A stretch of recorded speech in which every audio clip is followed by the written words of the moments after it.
Hello दोस्तों। यदि किसी की बॉडी में अगर नॉन फंक्शनल किडनी है, यानी व्यक्ति की दो किडनी है जिसमें एक किडनी पूरी तरह से खराब हो गई है, वो कोई काम नहीं कर रही है, ज़रा भी यूरिन फिल्टर नहीं कर रही है, तो उसके क्या इम्प्लीकेशंस है और वो किस तरह से बॉडी को और दूसरी किडनी को अफेक्ट करती है, आज इस पर बात करेंगे।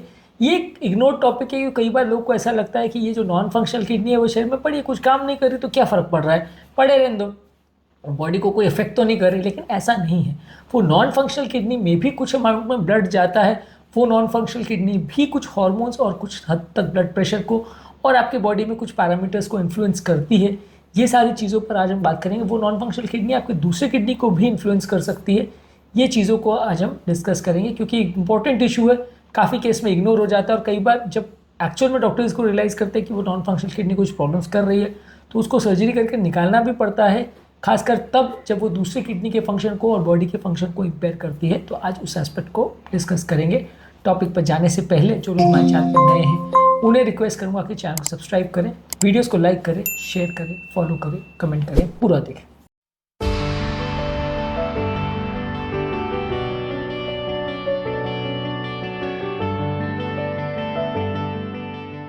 सबसे पहले तो ये डिस्कस करेंगे कि वो नॉन फंक्शनल किडनी का बॉडी पर क्या इफेक्ट होता है।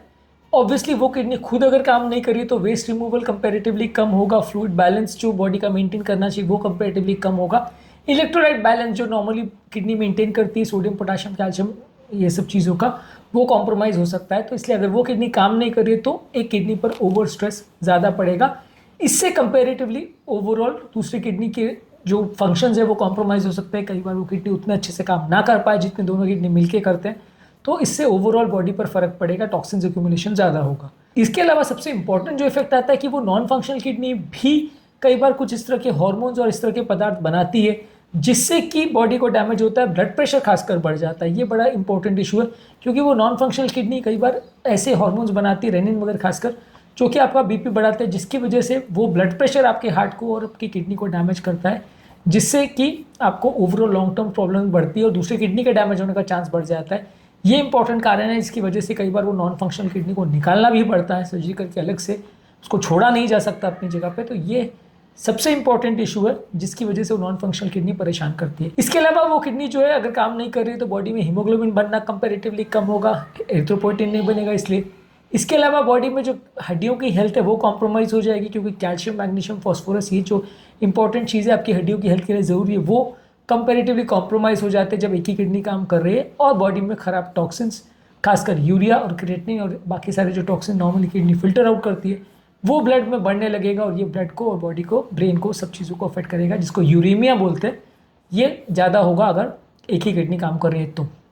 अब बात करेंगे वो नॉन फंक्शनल किडनी दूसरे किडनी को कैसे अफेक्ट करती है। यूजली नॉन फंक्शनल किडनी अगर खुद काम नहीं कर रही तो दूसरी किडनी को ज़्यादा एक्स्ट्रा काम करना पड़ेगा, कंपनसेटरी हाइपरट्रोफी होगा क्योंकि वो ओवरलोड हो जाएगी। और ये ओवरलोड कई बार इतना सिंपल सा नहीं होता कि हाँ उसका साइज बढ़ गया और वो एक्स्ट्रा काम उसने संभाल लिया, वो ओवर प्रेशर में भी आ जाती है। जितना प्रेशर एक ग्लोमेरुलस में या एक सेल में फेस कर रही होती है नॉर्मली उससे ज़्यादा फेस करती है, जिसकी वजह से उसका डैमेज बढ़ जाता है और ये ओवरवर्क की वजह से वो किडनी के सेल्स जल्दी जल्दी मरने लगते हैं। तो इसलिए अगर कोई नॉन फंक्शनल किडनी है तो वो अपना खुद काम नहीं करके दूसरे के लिए बर्डन बढ़ा देती है और दूसरा वो ब्लड प्रेशर और बाकी हार्मोन्स और एंजाइम्स को इस तरह से इन्फ्लुएंस करती है जिसकी वजह से दूसरी किडनी को इंजरी होने का चांस बढ़ जाता है। डायबिटीज़ और ब्लड प्रेशर का कंट्रोल भी कॉम्प्रोमाइज़ हो सकता है जो कि दूसरी किडनी की हेल्थ को भी कॉम्प्रोमाइज़ कर सकते हैं। इसलिए कई बार उस नॉन फंक्शनल किडनी को निकालना ज़रूरी हो जाता है क्योंकि वो नॉन फंक्शनल किडनी जो है दूसरे के सिस्टम्स को भी और दूसरी किडनी को भी कॉम्प्रोमाइज़ करती है। इसका बेसिकली मैनेजमेंट कैसे किया जाए। अगर नॉन फंक्शनल किडनी है तो आपको दूसरे किडनी को ज़्यादा प्रोटेक्ट करना है, रेगुलर हेल्थ चेकअप्स करने हैं, regular blood test, urea creatinine और यूरिन टेस्ट, ये सारी चीज़ें करनी है। ब्लड प्रेशर को प्रॉपर्ली कंट्रोल करना है मेडिसिन, डाइट और लाइफस्टाइल द्वारा ताकि ब्लड प्रेशर द्वारा दूसरी किडनी को डैमेज ना हो। डायबिटीज़ अगर है तो उसको प्रॉपर्ली कंट्रोल करना है ताकि दूसरी किडनी को डैमेज ना हो। डाइटरी एडजस्टमेंट अच्छे से करना है ताकि सोडियम, प्रोटीन और फॉस्फोरस ये सारी चीज़ों का मेटाबॉलिज्म प्रॉपर्ली मेंटेन रहे जो कि दूसरे किडनी के लिए और बॉडी के लिए नुकसानदायक हो सकता है। पानी ज़्यादा मात्रा में पीजिए क्योंकि एडिक्वेट हाइड्रेशन मेंटेन करना किडनी के फंक्शनिंग के लिए बहुत ज़्यादा ज़रूरी है।